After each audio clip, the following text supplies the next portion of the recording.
Assalamualaikum warahmatullahi wabarakatuh. Selamat malam semuanya. Suara saya jelas terdengar? Jelas, Kak.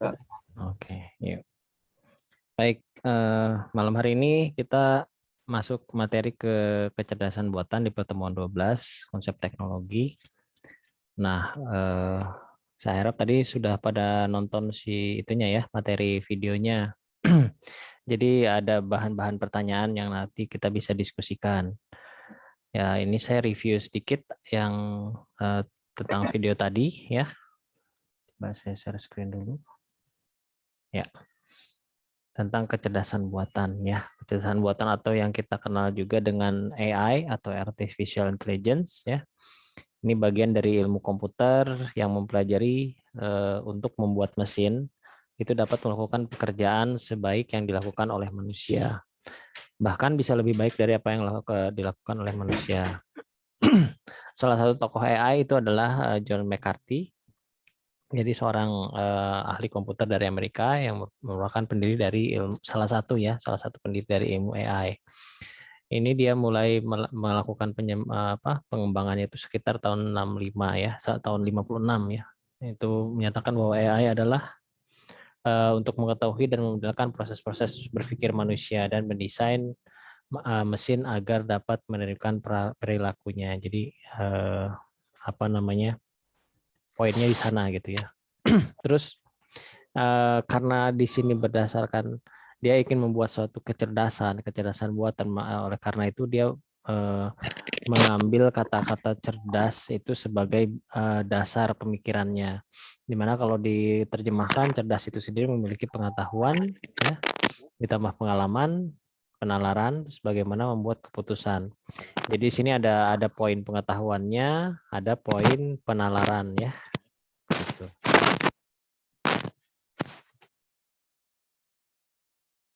Ya, seperti itu. Nah, kalau misalnya diterjemahkan di keilmuan artificial intelligence (AI), yang namanya pengetahuan itu dikenal sebagai knowledge base gitu. Jadi basis pengetahuan. Nah, di sini si pengetahuan ini dikembangkan lalu digunakan untuk pengambilan keputusan, dan proses pengambilan keputusan kalau di manusia itu disebut dengan cara berpikir atau penalaran ya. Nah, penalaran atau proses berpikir itu kalau di mesin diwakilkan dengan pengertian inference engine ya, atau mesin inferensi.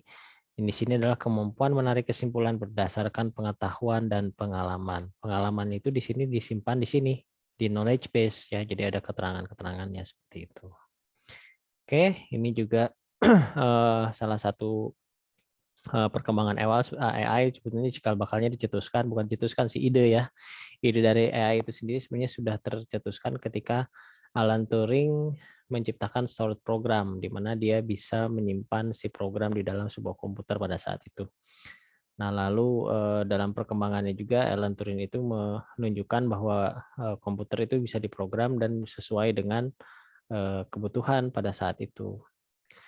Nah, dari situ berkembang ya keilmuan-keilmuan AI berkembang sehingga bercabang. Yang berkembangnya apa?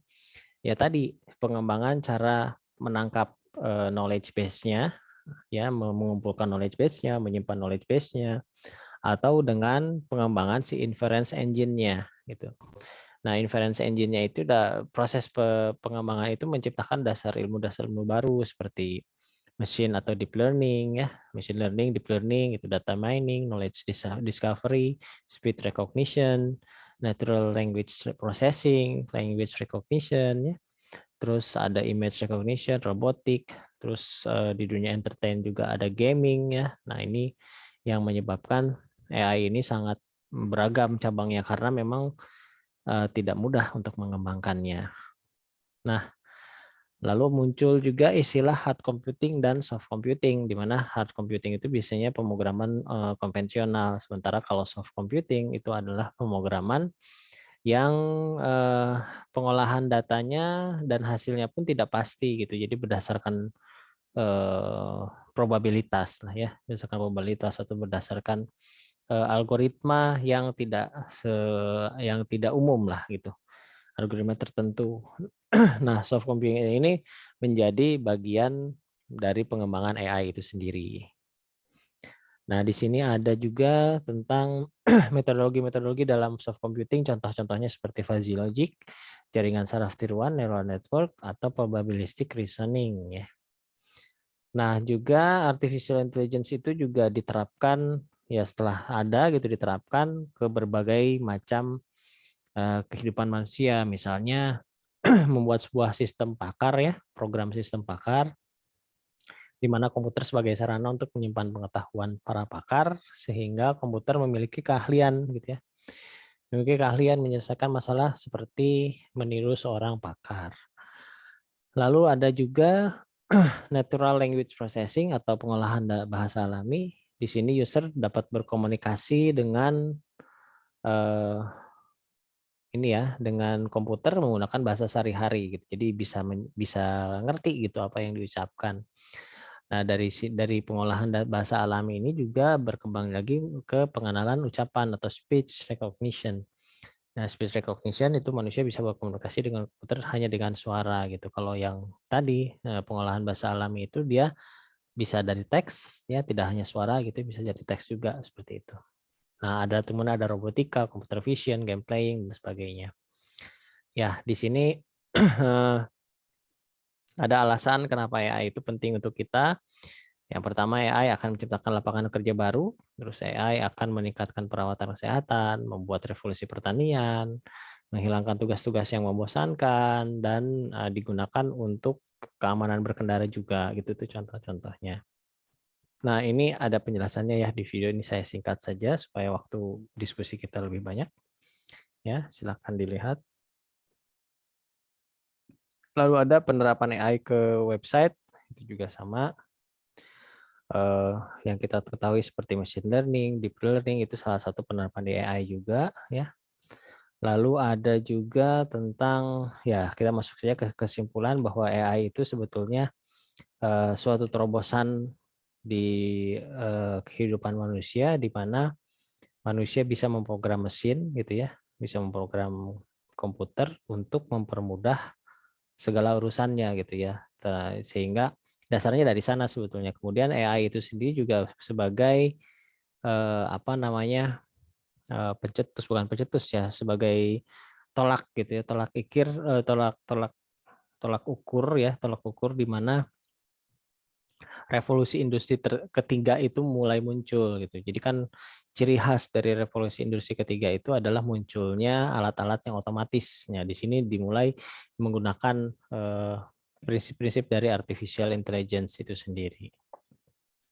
Baik, itu sedikit pemaparan dari video yang sebelumnya.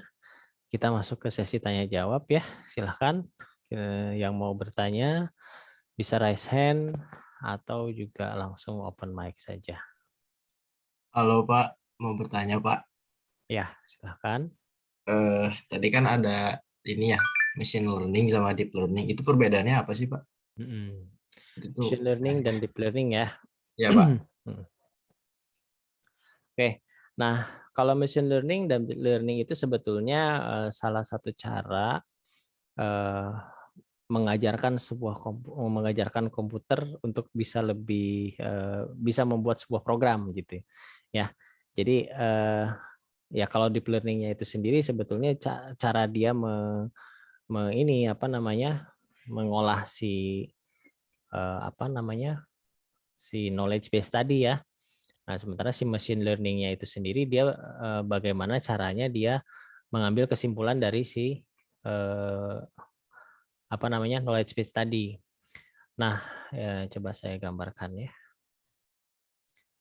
Bentar, ada.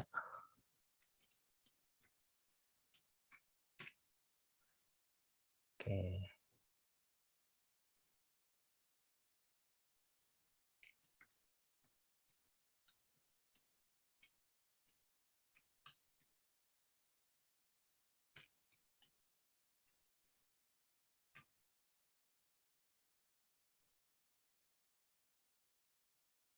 Bentar, saya buka aplikasinya dulu.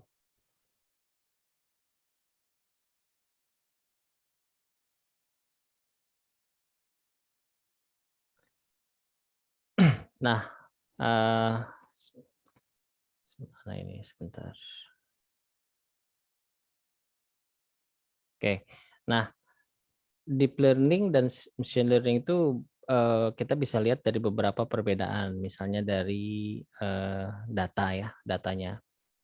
Nah, deep learning dan machine learning adalah perbedaannya itu performa ketika jumlah data yang terus meningkat gitu. Kalau algoritma deep learning itu tidak mampu mengolah data dalam jumlah kecil secara maksimal. Ya, karena algoritma deep learning itu membutuhkan data dalam jumlah banyak. Jadi kalau untuk program biasa data-data sedikit itu nggak masalah, tapi kalau udah algoritma deep learning yang digunakan itu datanya harus sangat banyak gitu ya. Nah, sementara kalau machine learning itu bisa dengan data sedikit dia bisa melakukan algoritmanya gitu ya. Lalu juga ada ketergantungan dari hardware itu sendiri. Nah, karena deep learning itu kan membutuhkan data yang besar gitu ya. Itu sebetulnya lanjutan dari big data sih ya. Lanjutan dari big data deep learning itu. Jadi membutuhkan hardware yang tinggi karena kan datanya sangat banyak gitu. Nah, sementara kalau yang machine learning itu juga bisa juga digunakan dengan mesin yang biasa-biasa aja karena mengingat data yang diolah gitu, data yang diolah. Nah, itu yang yang sedikit perbedaan antara deep learning dan learning. Terus ada juga perbedaannya itu dari pendekatan penyelesaian si algoritma masalahnya. Disarankan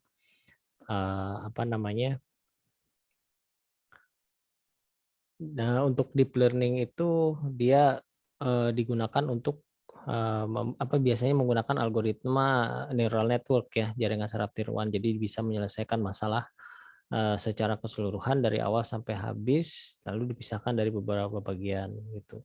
Dan ini hubungannya juga dengan data juga dari waktu ya, waktu eksekusinya gitu. Kalau misalnya machine learning itu bisa melakukan eksekusi untuk beberapa bisa 1 menit hingga beberapa jam.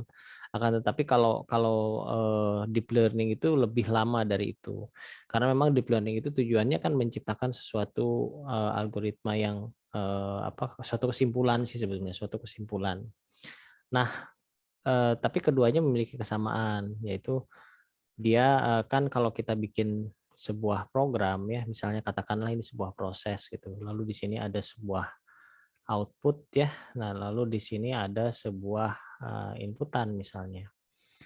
Nah, bila di AI atau di machine learning atau di deep learning itu kan jangan dulu kayak AI. Misalnya gini, kita menciptakan sebuah kita buat program gitu. Ini katakanlah ini sebuah program gitu ya.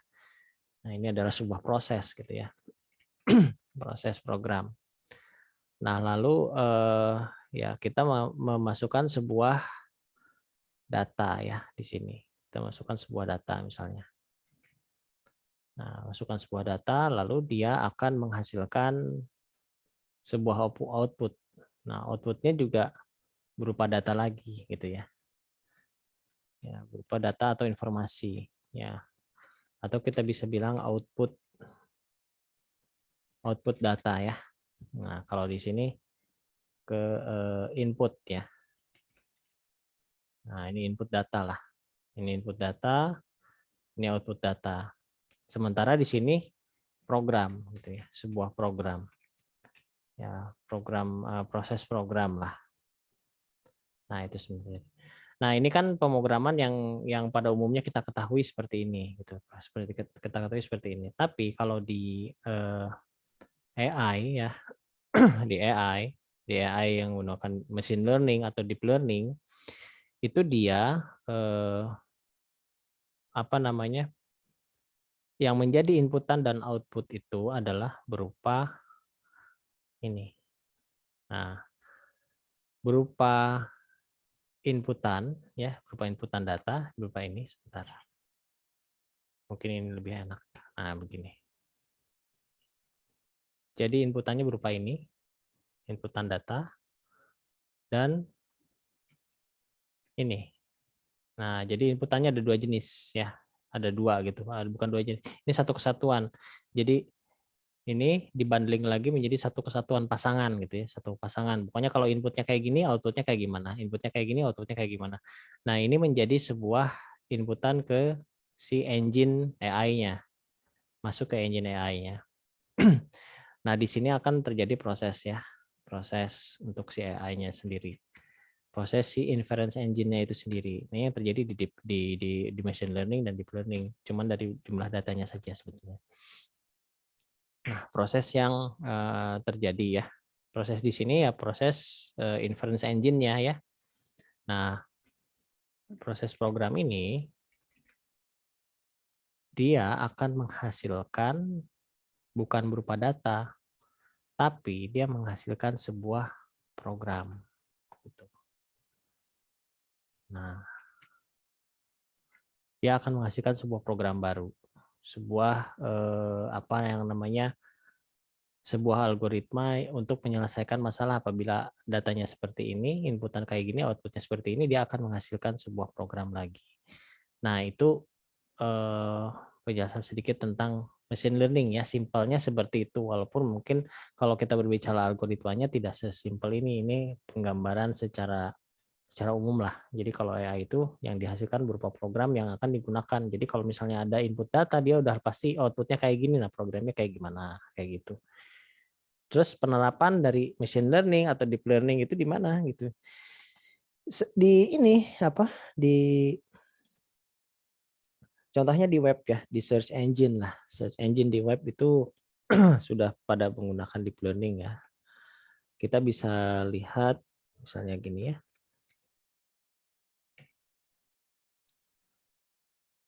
Ya, saya share lagi. Bentar.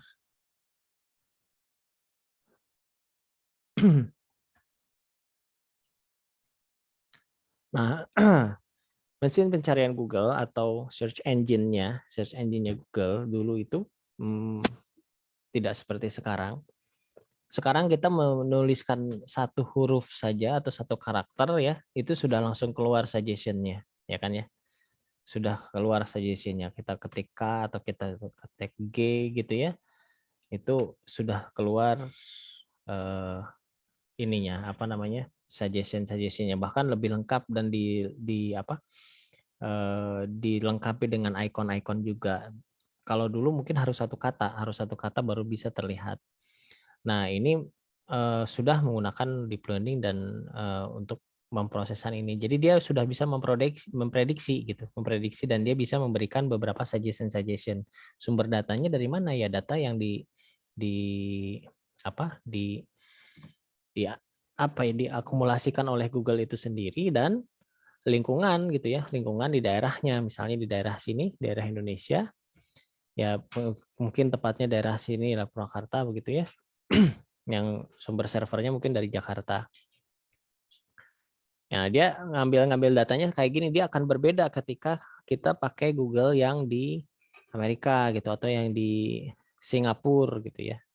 Nah, ketika pencet O gitu ya itu yang keluar beda-beda gitu, tidak sama dengan ini karena memang disesuaikan dengan daerah. Nah, itu yang cara kerja sisi deep learning dan machine learning itu bisa membuat web itu menjadi lebih personal gitu, lebih dekat ke daerahnya masing-masing, tidak bersifat umum. Sementara kalau dulu ya dia masih mengacu kepada database yang ada gitu. Nah, itu sedikit penjelasan tentang deep learning dan machine learning ya. Oke. Mungkin itu ada yang ditanyakan lagi? Atau ada yang ingin menambahkan? Silakan. Saya mau bertanya, Pak. Boleh. Kalau AI di bidang kesehatan itu penerapannya apa aja ya contohnya? Banyak ya. Misalnya yang paling gampang itu ketika produksi obat ya, produksi obat-obatan. Ketika di industri produksi kan obat-obatan juga hubungannya dengan kesehatan ya. Nah, itu kan dia harus presisi gitu kan. Dia harus presisi untuk menentukan ininya apa namanya? Dosisnya gitu kan supaya tidak tercampur. ya tentunya itu sudah ada AI-nya gitu untuk membuat si mesinnya menjadi otomatis bisa diprogram kan, obat ini komposisinya ini gitu ya, terus dilakukan itu. Nah seperti itu satu gitu ya. Terus bisa juga kita lihat contoh lain itu seperti apa ya?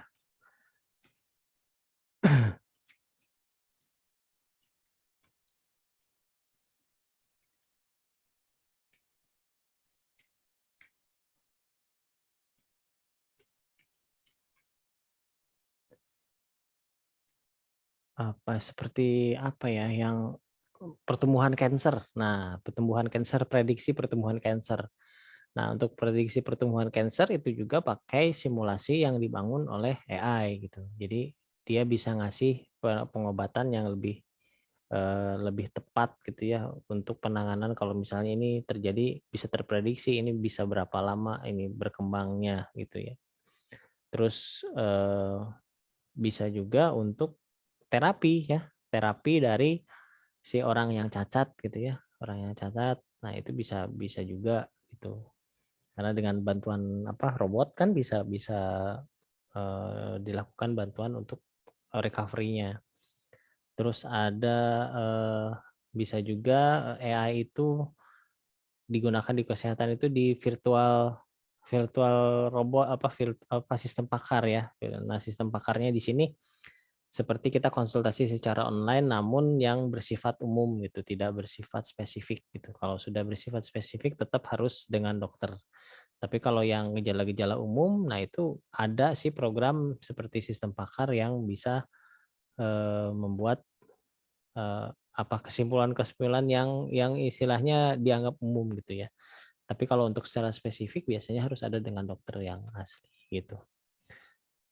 Nah, terus bisa juga dengan CT scan ya. CT scan itu kan dia salah satunya bisa membaca pencitraan yang terjadi di tubuh ya, si tubuh. Jadi ini bagian ini dia bisa menerjemahkan ini bagian ini kenapa gitu ya, warnanya seperti ini kenapa.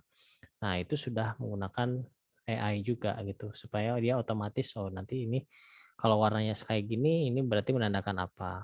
Walaupun tetap seorang dokter harus keputusan pada seorang dokter. Jadi kayak AI di sini sebagai suggestion saja gitu. Tapi pada akhirnya tetap dokter yang lebih memahami penyakit si pasiennya karena biasanya setiap pasien itu memiliki histori kesehatan yang berbeda-beda ya. Dan biasanya pengalaman dokter itu yang bisa membedakan dia sebetulnya sakit apa seperti itu. Oke, mungkin seperti itu ya untuk yang di bidang kesehatan. Ada lagi yang mau bertanya, silakan.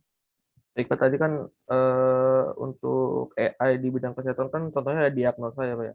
Nah, itu regulasi apa aja yang bisa regulasi apa yang harus dijalankan agar AI yang sudah dibuat itu bisa dipakai buat ini yang pasien di RS langsung gitu Pak.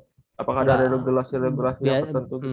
Biasanya nggak kalau itu dipakainya untuk publik ya biasanya, tapi terbatas sih, maksudnya bukan terbatas sih, maksudnya si AI-nya itu terbatas gitu, bukan untuk yang penyakit-penyakit yang serius lah gitu. Karena memang sebetulnya pernah ada kasus sih gitu ya, pernah ada kasus dulu ketika AI itu mulai berkembang, mereka ada yang buat sistem pakar. Nah, sistem pakar itu ya kasusnya di dunia kesehatan juga sih sebetulnya. Jadi sistem pakar kan meniru ahli ya, meniru ahli dia memasukkan kalau kayak begini nanti sakitnya apa, kayak gini terapinya seperti apa. Ternyata tidak tepat gitu dan akhirnya malah ini pasien ya, ini ke pasien gitulah merugikan pasiennya gitu. Dan itu digunakan oleh siapa waktu itu kasusnya di Amerika kalau nggak salah. Dan akhirnya dilarang si program itu si sistem pakarnya. Nah, sehingga si regulasi untuk pengganti dokter lah istilahnya ya itu pasti udah nggak boleh gitu, nggak boleh lagi karena memang pernah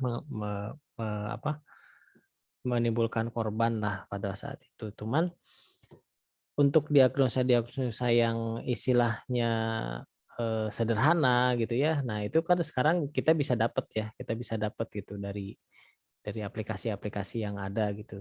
Tapi yang sifatnya lebih umum gitu, yang ya penyakit-penyakit yang ringan lah gitu ya. Ya sakit kepala ya seperti seperti itu yang kalau sudah ya gejala-gejala ringan, gejala-gejala yang umum lah gitu, yang istilahnya tidak menimbulkan fatal gitu dan biasanya hanya berupa rekomendasi-rekomendasi. Namun biasanya ada catatan di sana. Ya, segera kunjungi dokter gitu kalau memang si regulasinya tidak si sarannya itu tidak bisa memecahkan masalahnya gitu. Jadi memang di dunia kesehatan itu sangat ketat untuk si AI dijadikan sebagai diagnosa gitu ya. Nah, tetap harus dokter yang melakukan diagnosa. Namun penerapan di tempat di apa di bidang yang lainnya ya contohnya seperti CT scan ya, data entry, terus tugas-tugas kesehatan seperti kardiologi, radiologi yang sifatnya sebetulnya lebih ke pengumpulan data lalu mengambilkan sebuah kesimpulan. Nah, di situ kan dilanjutkan oleh dokter gitu dan kesimpulan-kesimpulannya pun eh, hanya berupa suggestion seperti itu. Nah, pada akhirnya tetap dokter yang memutuskan seperti itu ya. Kalau untuk di bidang kesehatan. Oke, ada lagi yang mau bertanya? Untuk di bidang apa kayak operasi gitu, pengoperasian pasien gitu, apakah ada, Pak? Apa belum dibolehkan untuk AI? Kayaknya belum nyampe sana ya kalau untuk operasi karena ada pun operasi mungkin yang dilakukan secara virtual. Virtual itu maksudnya jarak jauh gitu dengan video conference seperti itu ya. Nah, jadi si dokternya bisa dari jarak jauh mengendalikan robotnya itu masih ada, itu sudah ada gitu. Tapi itu larinya lebih bukan ke AI tapi ke IoT-nya gitu ya. Ke IoT-nya yang dihubungkan dengan internet. Nah, tapi kalau ke si surgery secara otomatis kayaknya belum deh, regulasinya pun akan sangat-sangat ketat ya. Seperti itu. Karena kan nggak sembarangan ya kalau misalnya berhubungan dengan dengan operasi itu tidak sembarangan. Yang biasa aja yang tanpa robot resikonya sangat tinggi ya, apalagi pakai robot gitu ya. Jadi paling hanya digunakan untuk hal-hal yang presisi-presisi ya, seperti ya contoh pas waktu di apa namanya di apa di operasi itu ketika misalnya memasukkan sesuatu tapi kan dia harus pakai lengan robot gitu supaya nggak gemeteran gitu kan. Nah, paling dibantunya seperti itu tapi tidak sepenuhnya 100% oleh si AI itu sendiri. Tetap ada yang mengendalikan di belakangnya gitu ya. Yang mengendalikannya adalah seorang dokter. Seperti itu. Ya. Oke. Ya, ada lagi tadi ada yang raise hand. Siapa tadi yang raise hand?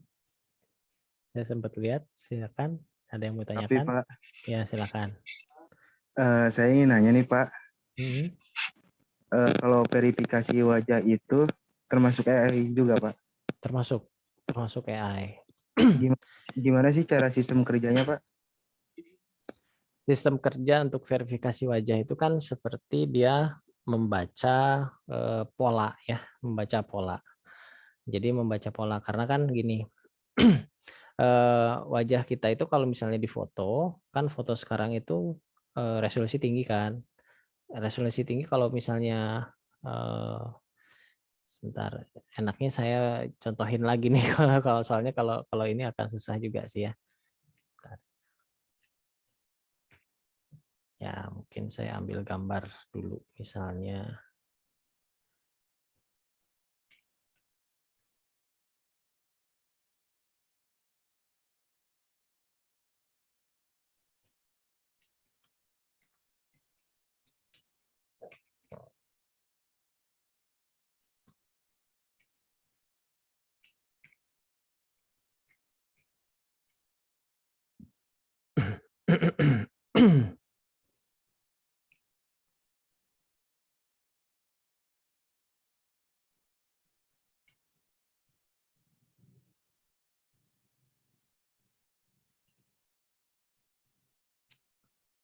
Oke, ini saya sudah ada contoh misalnya seperti ini. Ya, terlihat ya? gambarnya seperti ini. Misalnya ini kan gambar seorang wajah seseorang gitu.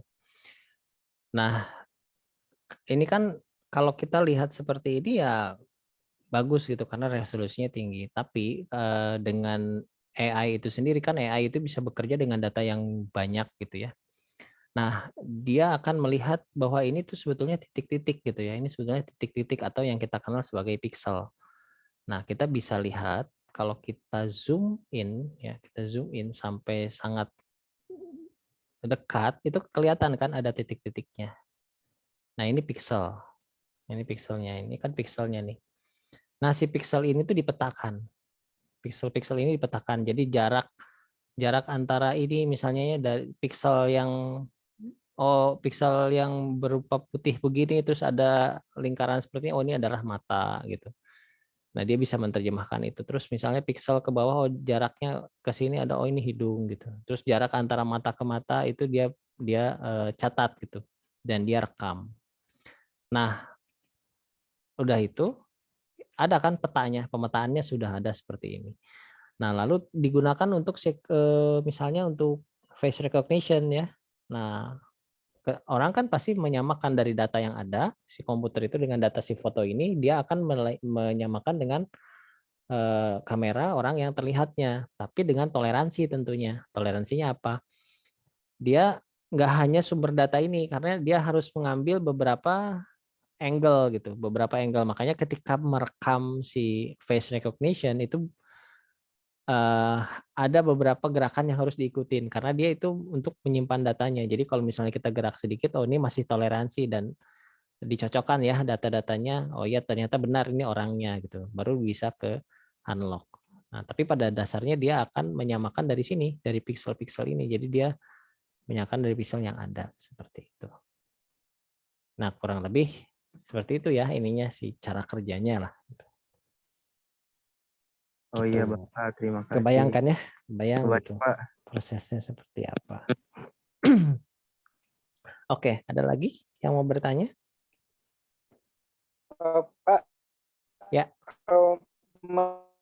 Menambahkan pertanyaan yang sebelumnya tadi, Pak, ya, Ya, kan itu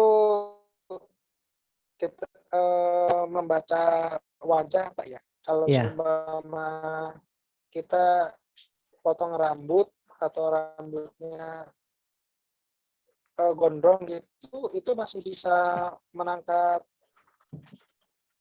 Masih bisa. Karena kan biasanya diukurnya dia membandingkan ukuran wajah dari hidung, mulut, mata kan, telinga. Nah, dia nggak akan kebaca kalau kita pakai masker. Coba. Pakai masker nggak akan kebaca karena dia data hidung dan mulutnya hilang kan. Nah, itu contohnya seperti itu. Tapi kalau hanya potongan rambut itu biasanya nggak kebaca sih karena nggak masuk ke ini biasanya, nggak masuk ke memori ya.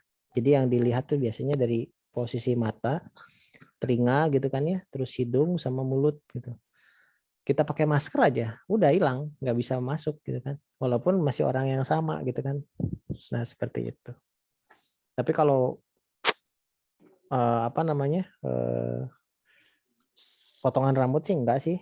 Nggak dimasukkan karena itu potongan rambut bisa beda-beda kan, bisa berubah-ubah. Sedangkan kalau posisi mata dari yang samping ke mata yang satu ke mata yang lain kan jaraknya itu nggak akan berubah gitu. Nah berubah pun paling karena dia menua gitu kan. Nah, toleransinya adalah gitu seperti itu. Oke, kebayangkan? Iya Pak, kebayang Pak. Nah, jadi sedikit sharing Pak ya. Sedikit sharing. Kan boleh. di tempat kerja kan pakai aplikasi itu Pak ya buat finger scan kan sekarang diganti pakai face scan Pak ya. Jadi kita kalau mau keluar masuk tempat kerja kan harus face scan gitu Pak ya. Iya. Nah, tapi kita dibalik Pak, face scan kita pakai masker. Jadi kalau kita nggak pakai masker itu nggak kebaca. Nah, tapi kendalanya ketika kita potong rambut itu banyak kendalanya face scan-nya tidak terdaftar terus Pak. Iya, Nggak nggak jalan. Iya. Karena datanya sedikit. Kan datanya paling cuman ngelihat data mata aja kan. Oh ya, jadi di atas itu ya masker. Karena iya si maskernya kan udah ketutup. Jadi kan si datanya udah kepotong banyak tuh gitu, yang menjadi ciri khasnya gitu. Iya, Ya iya, iya. apalagi ditambah potongan rambut yang berbeda, udah makin ngaco dia ngebacanya Iya, iya. begitu. Oh, tadinya kirain apakah itu dari apa kuota karyawan yang terlalu banyak, jadi mungkin ada delay di mana gitu. Enggak sih, biasanya Enggak ya? enggak gitu. Karena kan Nah, si ininya, si masker itu udah tentunya menutup gitu ya, menutup si ininya gitu, si informasinya kan. iya, iya. Nah, jadi aja yang dia catat cuman ya mata, warna mata Iya, kayak gitu kan, alis gitu. Alisnya dipotong aja hilang, pasti nggak bisa baca iya. dia kayak gitu. Oh, berarti semakin sedikit bagian yang dipetakan semakin sedikit gitu Pak ya? Semakin susah untuk jalan gitu. Kayak Oh, gitu. Jadi kan kalau full face terlihat, nah itu pasti lebih ini gitu, lebih akurat gitu. lebih mudah Walaupun ya, kita ya lebih eh, akurat. kayak gitu. Oke, siap Pak. Ya, Makasih Pak. oke, sama-sama. Baik, ada lagi yang mau bertanya mengenai AI? Banyak ya itu sebenarnya sekarang kayak sebenarnya ada aplikasi yang bahaya juga sih kayak deep fake itu kan. Itu sama tuh aplikasi awalnya cuma bercanda-bercanda tapi bisa bikin ngefitnah orang kan, itu gara-gara kita bisa meniru wajah orang gitu kan. Sama itu pakai AI juga karena dia bisa memprediksi orang jadi tua gitu kan, lebih tua atau lebih muda gitu kan. Nah, sama itu pakai program AI seperti itu. Oke. Ada lagi yang mau bertanya? Silahkan.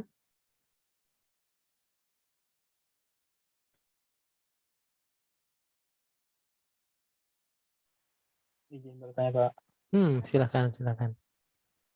Boleh. apakah AI itu dapat memiliki kesadaran? AI memiliki kesadaran. Ya Pak. eh Bisa saja ya, bisa saja. Bisa saja memiliki kesadaran. Itu kesadarannya ya dari database gitu, dari database yang dia kumpulkan gitu. Yaitu harus seberapa banyak gitu database-nya untuk bisa seperti itu. Tapi kan gimana hardware-nya juga kan, tadi kan disebutkan aja kayak seperti metode deep learning gitu, dia sudah membutuhkan hardware yang besar.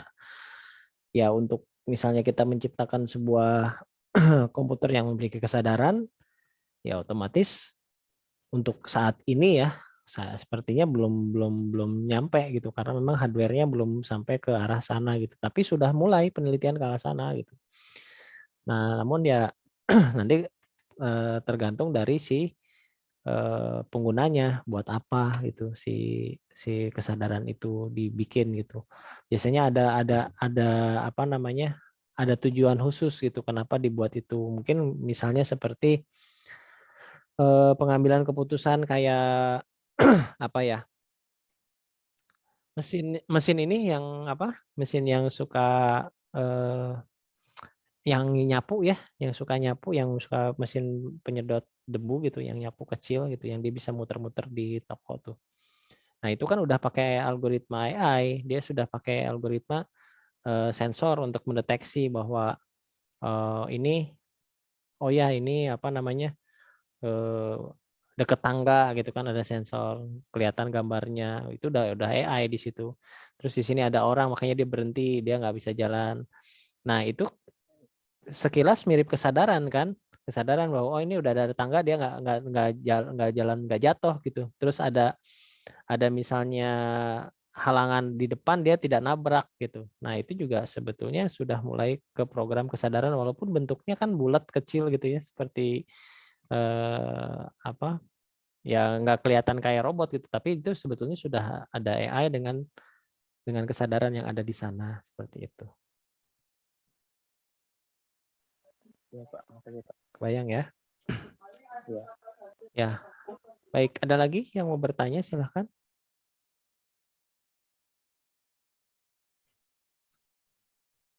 Nyinggung tadi apa ya yang memiliki Mm-mm. kesadaran ya Pak ya. Mm-mm. apakah AI bisa kayak mempelajari gitu Pak sendiri gitu. Jadi dia mencari data sendiri dan eh, misalnya kalau bukan manusia sendiri ya datanya bukan manusia yang menyebutkan, jadi dia sendiri yang menyebutkan. Jadi dia belajar sendiri gitu Pak. Self learning atau awareness apa bisa Pak. Nah, apakah kalau gitu bahaya ya Pak ya? Jadi dia bisa memiliki pikiran sendiri. Bisa saja itu ya, seperti yang di film-film lah ya, seperti itu. Bisa aja kalau sudah arahnya ke sana gitu. Ya, itu kan nanti di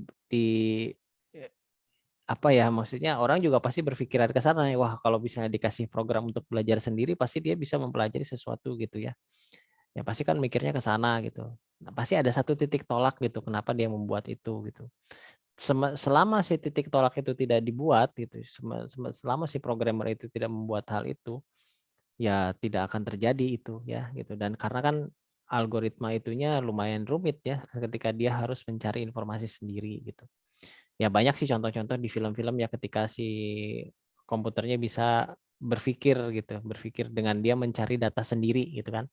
Dan akhirnya jadi oh ya tahu ini, tahu itu kan. Adalah kayak film Chappie itu kan, itu sama, dia bisa membaca sendiri. Tiba-tiba jadi pinter kan. Nah, seperti itu. Nah, atau yang ekstrimnya kayak The Matrix ya, itu kan yang nguasain dunia kan robot gitu, karena dia bisa mempelajari tingkah laku manusia dan ternyata dia bisa ngambil kesimpulan manusia itu ternyata seperti apa dan dia ikutin gitu. Nah, itu mungkin sekali, tapi itu kemungkinan itu bisa terjadi kalau memang ada awalnya gitu, ada yang merancang dulu gitu, ada yang merancang dulu. Kalau selama tidak ada yang merancang dan mungkin kan manusia sudah dikasih sekarang gitu, manusia sekarang udah dikasih awareness ya, kalau bikin kayak gini nanti ujungnya bakal kayak gini kan. Ya sepertinya nggak akan dibuat sih ya, kalau saya sih berpikiran optimis sepertinya nggak akan dibuat sampai ke arah sana gitu. Kalaupun dibuat itu mungkin ada batasan-batasan untuk mengaturnya begitu. Dan untuk tujuan apa dulu gitu kan ya. Seperti itu ya.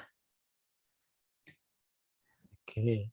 Ada lagi yang mau bertanya, Kalau silakan. AI di bidang militer itu ada nggak Pak?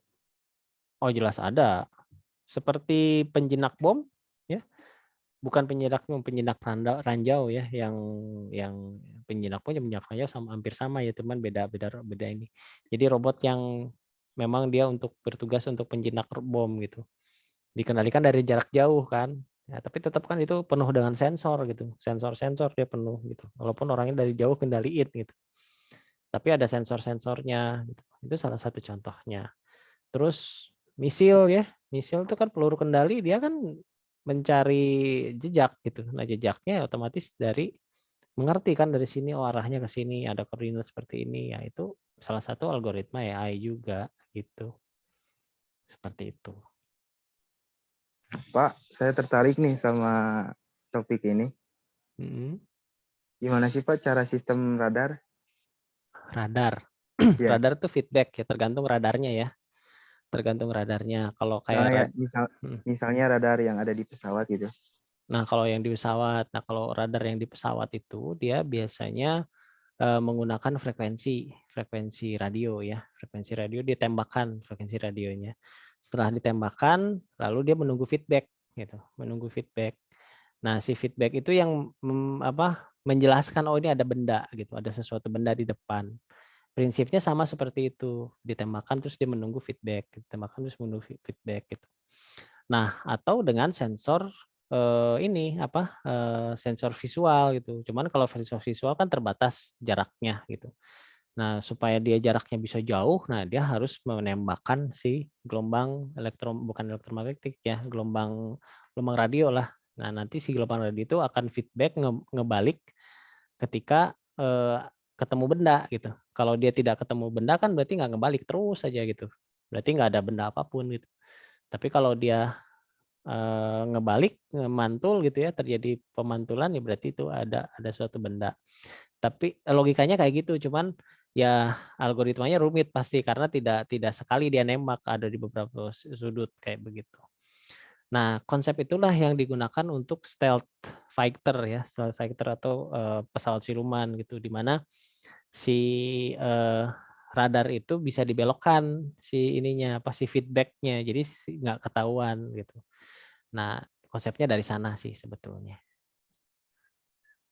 Seperti itu. Oke, Pak. Terus sistem jamming itu apa, Pak? Jamming apa dulu nih? Nah, jamming Yang itu buat radar itu, Pak.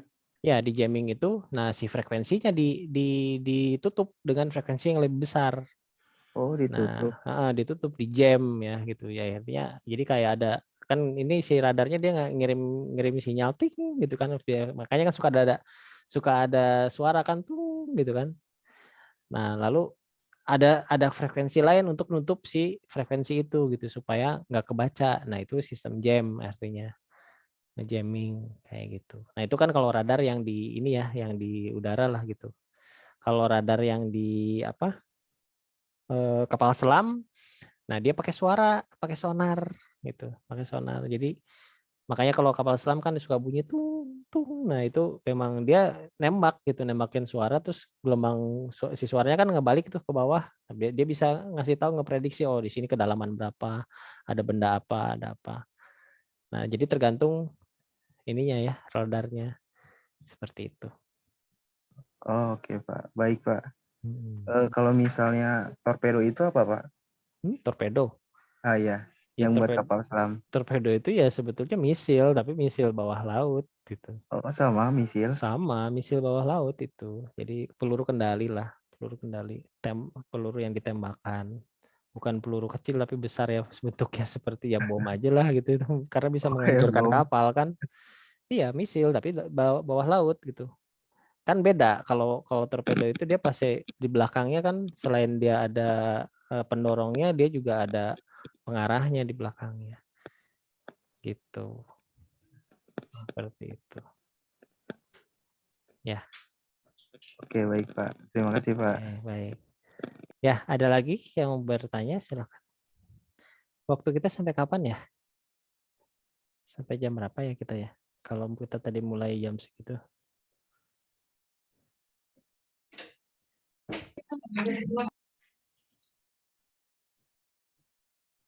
Ya, mungkin sih sebentar lagi ya kalau untuk 2 SKS sih kan 40 menit ya kali 2 80.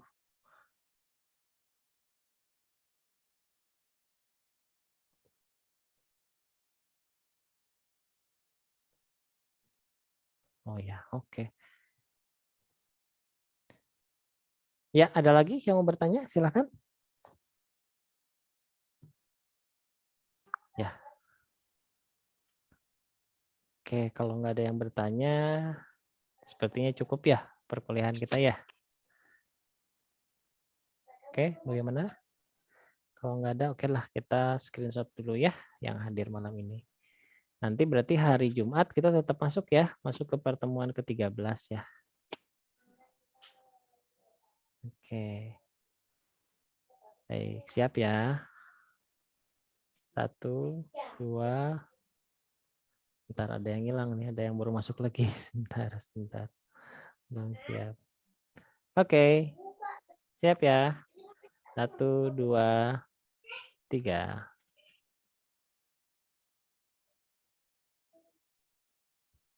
Ya, kelas ini cukup sekali ya, karena nggak terlalu banyak juga yang bisa ke capture semua ya 22-nya. Saya save dulu.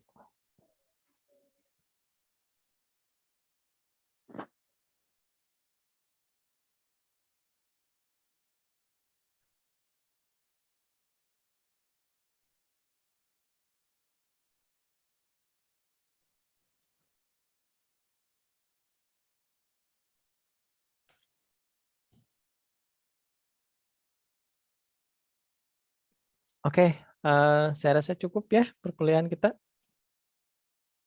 Nanti hari Jumat kita masuk lagi bahasanya tentang cloud ya, cloud computing. Nah itu juga bahasan yang menarik ya, teknologi cloud computing yang sebetulnya ya setiap hari kita berhubungan dengan itu gitu ya. Nanti kita bahas pada hari Jumat. Baik, terima kasih banyak sudah mengikuti perkuliahan ini ya. Dan saya mohon maaf apabila ada kekurangan atau sesuatu hal yang kurang berkenan. Sampai ketemu lagi nanti di hari Jumat. Cukup sekian dari saya. Wassalamualaikum warahmatullahi wabarakatuh. Waalaikumsalam warahmatullahi wabarakatuh. Waalaikumsalam warahmatullahi wabarakatuh. Warahmatullahi wabarakatuh. Oke, saya close ya.